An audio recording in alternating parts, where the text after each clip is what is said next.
Hello, Michelle Perta here, life and marriage coach for moms. I am back with still my chaotic office space since I have not finished fully settling into our new home. Today, I'm going to be talking to you about what happens after a fight, after an argument with your husband, and why that time is so important and why that time doesn't mean that the work is over and that progress cannot be made after that, even when you're not talking to your husband or even when you guys are taking a break from talking about things. That does not mean that nothing can change still. So here we go. When we're in arguments with our husband, it doesn't always end in a nicely packaged up way, right? Where you say what's bothering you, and he goes, I'm sorry, I'm going to do this next time. And then everything's all sunshine and rainbows and unicorns. Like, oh, if only, right? If only. But that doesn't always happen. And so when that doesn't happen, oftentimes people run out of steam. Conversation ends because you're at a standstill. He has his opinion, you have yours, and you both have the right to have your opinions. And if you've been in here long enough, you know that all you have the power to do is to change yourself, no one else. Um, and the whole approach in this community is not to force change, not to blame, but to take accountability and to lead change, to influence change by living by example, by showing up how you need to in order to have the marriage that you want. So just because an argument doesn't pan out the way that you had hoped for, just because you two walk away from the fight or decide to take a break and you're still understandably irritated or bitter, resentful, frustrated, angry, whatever negative experience that you're having, it doesn't mean that what's happening is permanent. It doesn't mean that you've tried everything and that's that.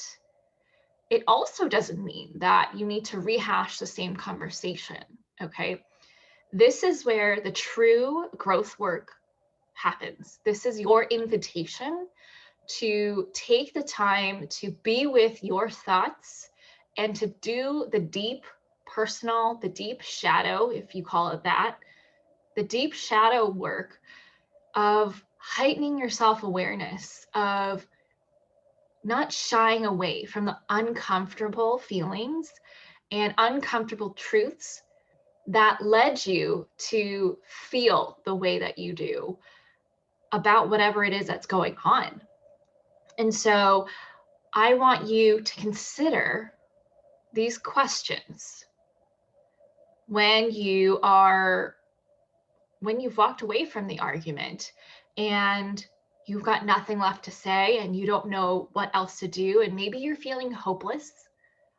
So I want to invite you to take some time, take some opportunity to yourself to consider some questions, to get to know yourself better, to invite more healing within yourself, to invite more growth within yourself as an individual, and also in the process, gain more clarity to be able to have a different conversation with your husband, right? It doesn't help to repeat the conversation because then you're just talking in circles and that can actually damage the relationship. So, this is a great way, the questions I'm about to share with you, this is a great way to come back to the conversation, like part two, part three, part four, whatever, wherever you're at, with new information that could bring some light to why you reacted the way you did, to why you feel the way you do, to what would help you to move forward as a couple. Okay. So the questions, well, before I introduce the questions, actually, the reason why the time after the fight is really important is because for your relationship to fully or truly move forward, some things need to happen, right? Something needs to change. And so the alternative to something changing is to ignore it. But I'm sure you're very familiar with what happens when you ignore problems. They become bigger, right? So what you resist persists. So the problem starts to fester within you. You start to get more frustrated, more resentful, more everything negative, more angry.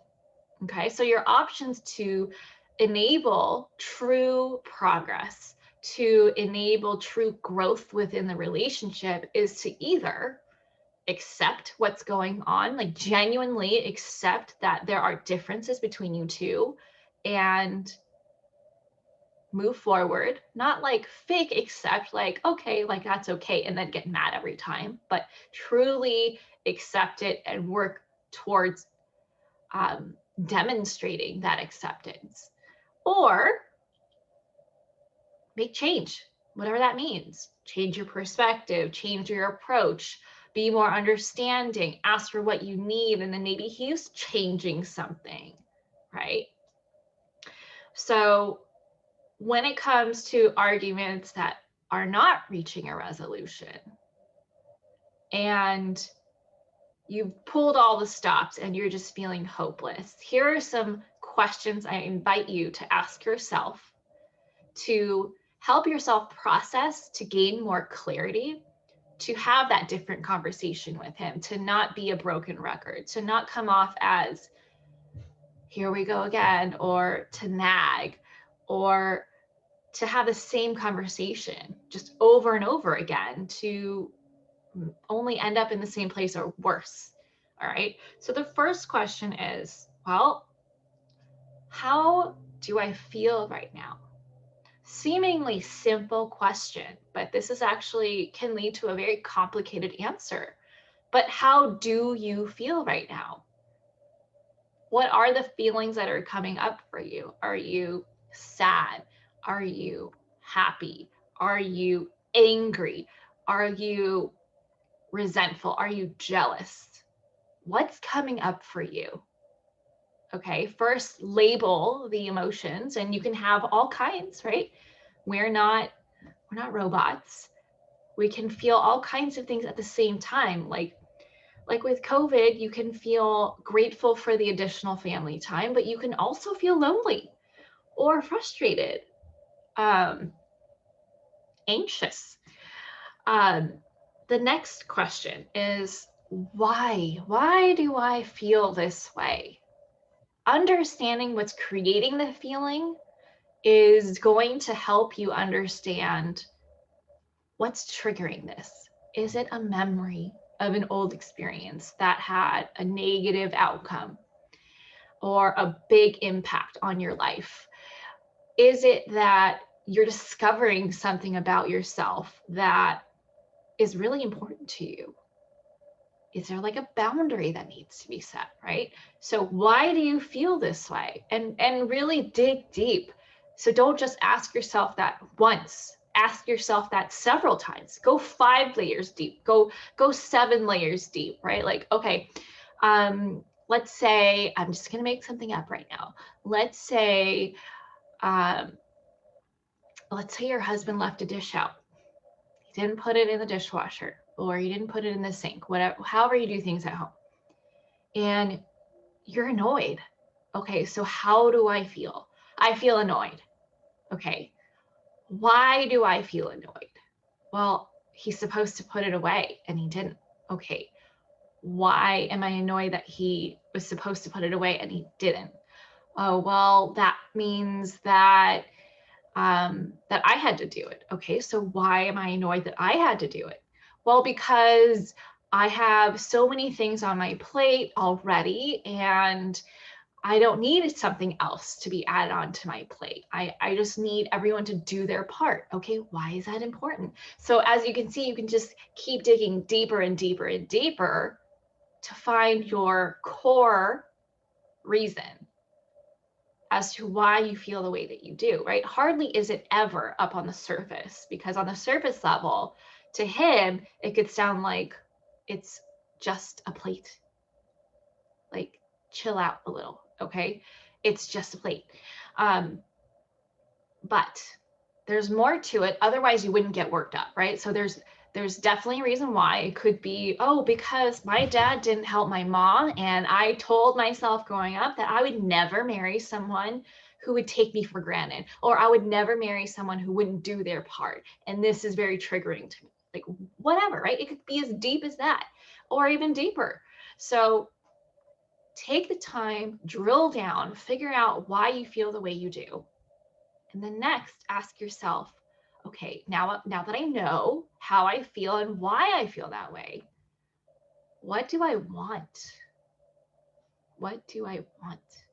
And the key to answering this question in a productive way is to ask yourself, what do I want? And answer it in a way that it's about what you do want, not what I don't want, right? So an example of what not to do is say, well, I don't want him to leave his dishes out.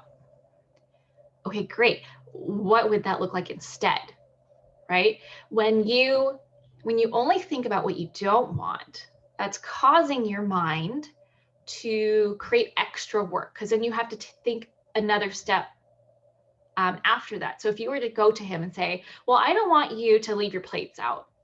Okay, this is a very simple example. So I'm sure he could assume that he wants you to then, you want him to put his dishes away. But you've done some digging. And so you know that it's more than just him not putting his plate away. So that's where the painting a picture exercise of understanding what it is that you do want and what it looks like comes to play. Okay, so what would that look like? Okay, well, it would be helpful if you put your plate in the dishwasher, and it would also be helpful if actually you just owned dishes altogether. And then that could lead into other conversations, right? Like if you're feeling you're doing all of the things and you're really over it and you could use some support because you're feeling really drained by the end of the day, where you're not able to be the best version of you because A, there's a lot on your plate, and B, the workload doesn't seem to really balance out. Okay. And that's causing some resentment within you because you're seeing him hang out while you're doing work. Okay. So in my household, our rule is everybody works until the job is done. Now, sometimes the kids can take breaks, but that's the rule. Because if someone's working and another person's hanging out, that's breeding grounds for resentment. All right. So know what you want and phrase it in a way where it's very simple for him to know how to execute that. Don't say what you don't want, because then he has to then guess what it is that you do want. And you want to be very crystal clear about what success would look like in this scenario, whatever scenario you have. So then the next thing is, what could I have done differently? This is a tough question to ask yourself, especially when you're angry, because when people are angry, they can go one of two ways. They can say, well, I didn't do anything wrong. I did everything right. He did it wrong. Because I was fine until he did that thing or he didn't do that thing. And if he had done it differently, we would have been fine.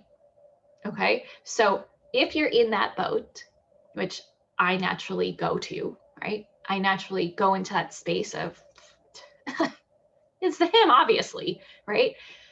If that's you, I invite you to challenge yourself to consider what you could have done differently. Could you have reacted differently? Could you have spoken up earlier? Could you have done the work to process what it is that was bothering you? Could you have said things in a kinder way? Could you have jumped to less conclusions or asked to clarify before assuming something? And then the other way is, what did I do wrong? I must have done something wrong for this to happen, right?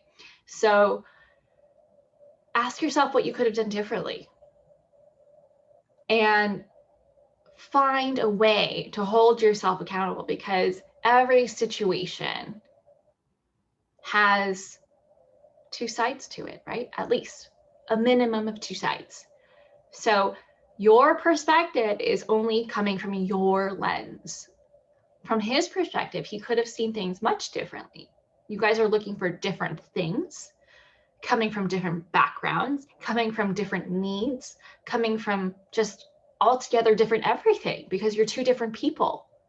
So naturally, your needs, your wants, your triggers, your experiences all contribute towards what happens in your marriage.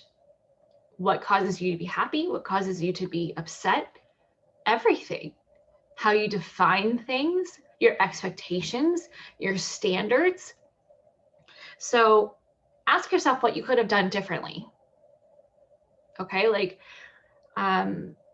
after you get over yourself, if you're the former version, right? Like me, like, why couldn't he just have done this, right? Like, when you're past the blame game, when you're past it, ask yourself, I bet you're going to find something that you can do differently next time.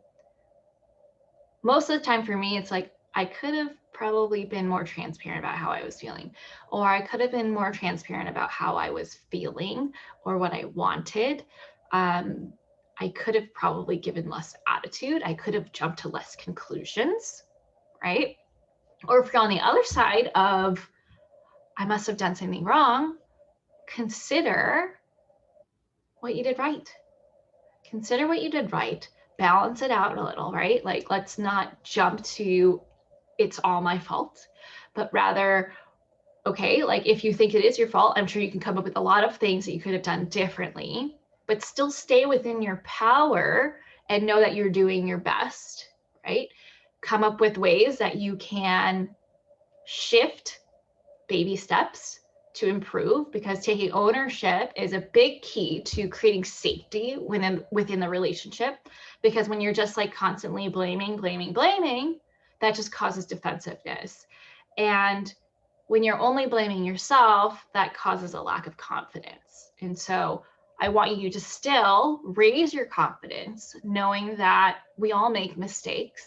We're all growing. Hopefully you're growing together with your husband. And be more compassionate towards yourself, right? Where could you have been more compassionate towards yourself, giving yourself more grace, and ask for what you need, okay? So just because the conversation seems to be over doesn't mean the work is done.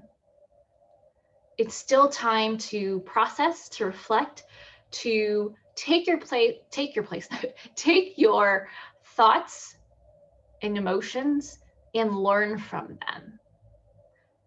After answering all of these questions, you can then have a different conversation, because you have this new knowledge about yourself, about what you want, about how you feel, about what you could have done differently to handle yourself, because how you handle yourself will drastically change how he reacts, okay?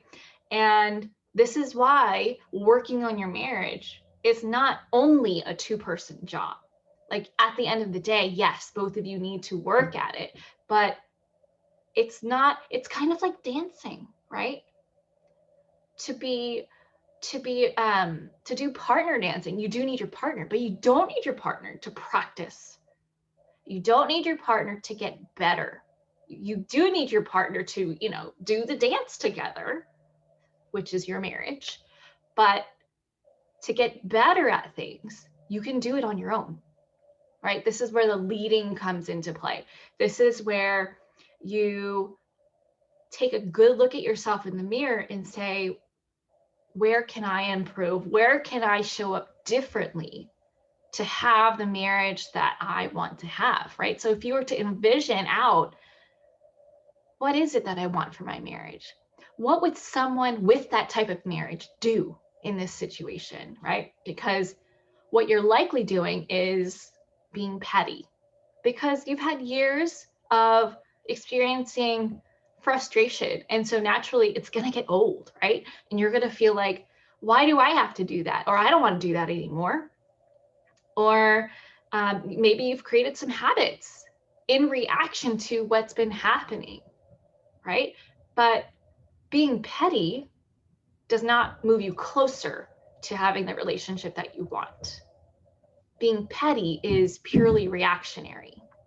So then you have to ask yourself, is what I want going to move us closer together or farther apart, right? So that's a good check, right? If you're thinking, well, if I just tell him to, you know, I was about to swear, but I don't know if you have kids watching right now. If you tell him to get over himself and just help out more, would saying that bring you closer or farther apart? If someone were to say that to you, how would you respond?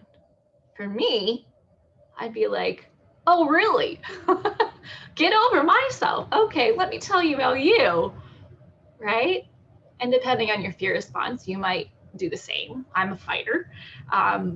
Or you might freeze and say, oh my gosh, why are they attacking me? I can't handle this right now. This is too overwhelming. I can't believe he's talking to me like this. Or maybe you walk away. Or maybe you're like, yeah, you're right. And you go into the fawn fear response, which is like you agree with them just to get them to stop talking. Not that you genuinely agree, but you say what you need to say in order to end the conversation as soon as possible so that you feel safe again. Okay, so the work is not only when you two are talking together, or not only when you are physically together. A lot of change can happen at that point, but a lot of the work starts inside of you. And so don't shy away from that work. It helps if you journal, if that's your thing. For me, it's a great way to get my thoughts out, to just free write. You could write a letter to him. You can write an angry email, but don't send it. You can call up a friend and just vent, just to get it out. And then, dial back in and come from a place of love instead of anger or fear, right? Because anger is really just fear dressed up, like fear of having an awful marriage and becoming miserable and bitter years down the road because you don't know what happened to you two. I just spoke to a potential client earlier today, and her fear is, I don't know what's going to become of us once our kids get older and move out because they're distractions right now. And I know we're not in a good place, right? And so the goal is to not look back with regret and ask yourself, how did we get here? Or why did I not do something sooner? So this is what to do now. Do the work, ask yourself, and give yourself a lot of compassion, a lot of grace, and know that you are imperfectly, or should I say perfectly imperfect, and it is okay. It is okay. All right. We all make mistakes. We're all flawed. We all have emotions. We all react. It's about what you do afterwards. And it's about giving yourself the opportunity to see yourself truly, own your habits and your reactions, and still opt to change, even if it's hard, even if it's uncomfortable, even if it means pointing out that you're wrong. Because doing that is actually pretty damn liberating. It's very liberating, and it creates a sense of safety also, because then he could see that, oh, she's owning that she's flawed. that must mean it's okay for me to be flawed and make mistakes too, as long as we do something about it, as long as we learn from it, as long as we grow through the issues together. Okay, well, that is all I have for you today. Sending you all my love. I wish you a good rest of your day, and I will see you soon. Bye.